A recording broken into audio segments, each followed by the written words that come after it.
Some monsters don't hide in the shadows. Some build their own world of horror and drag their victims inside it.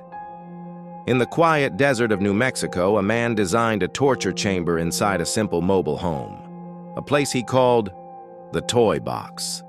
This is the horrifying story of David Parker Ray, one of the darkest predators in American history. David Parker Ray didn't look like a monster. To neighbors, he was a calm, polite mechanic. To the local police, just another middle-aged man living a quiet life near Elephant Butte Lake. But behind his ordinary appearance, Ray hid a lifetime obsession with torture and control. From his teenage years, he collected books, magazines, tools, all centered around hurting others.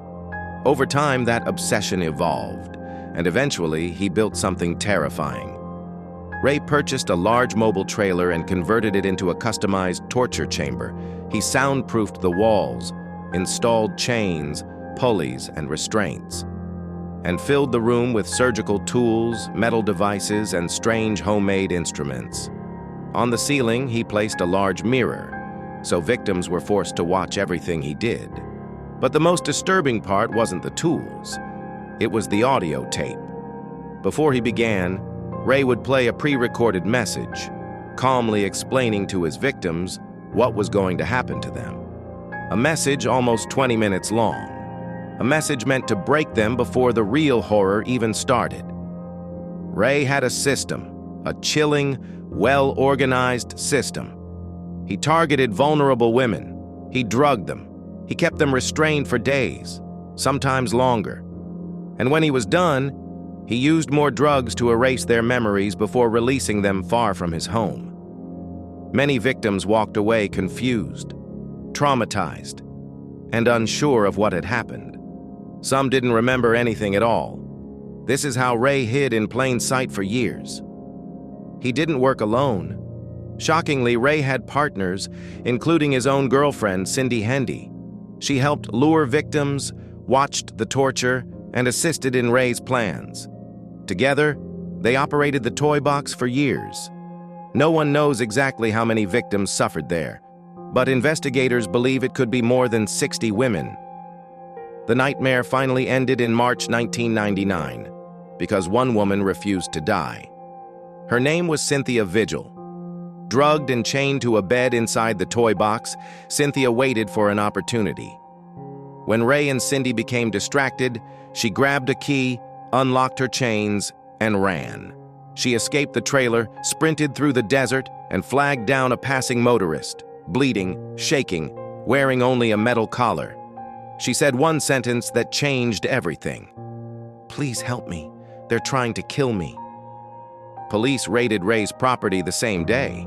What they found was beyond anything they expected.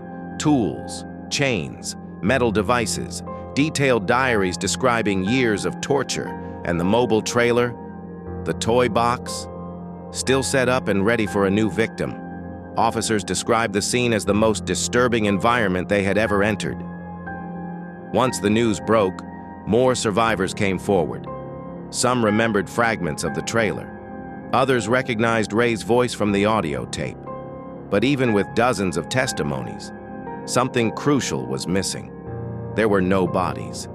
Investigators searched the desert for months, but nothing was ever found. Ray never confessed.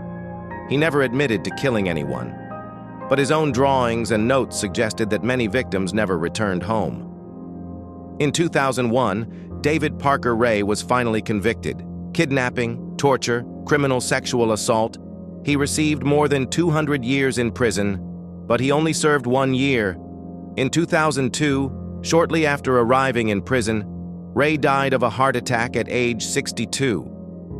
Even after his death, the mystery remains. Where are the missing victims? Were there more accomplices?